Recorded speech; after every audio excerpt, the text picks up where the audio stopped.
tapos na. Nabili ko na. Sabi ko sa'yo eh, mas mura talagang mamili ng isda dito.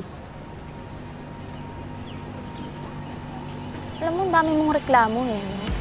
Huwag kang kakakan sa isda ko mamaya, ha? Miss, akin yung cellphone mo.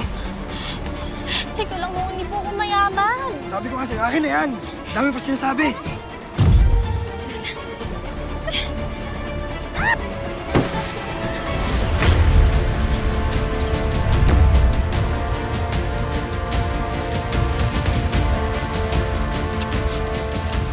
Ano naman ba to, gusto?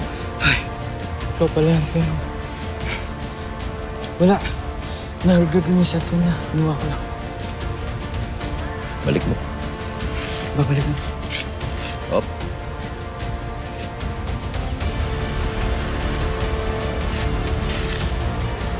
Miss, cellphone mo.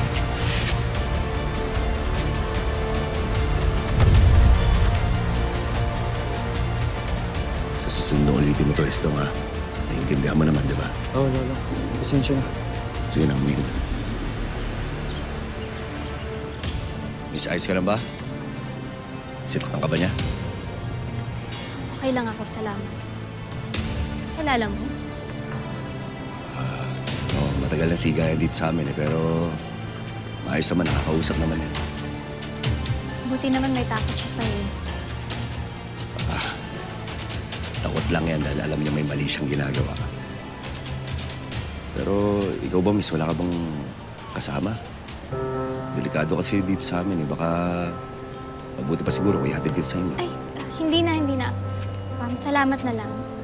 Pero ito, tanggapin mo na lang to. Hindi na, Miss. Sige na, tanggapin mo na to. Hindi ako makakatulog kapag hindi mo to tinanggap.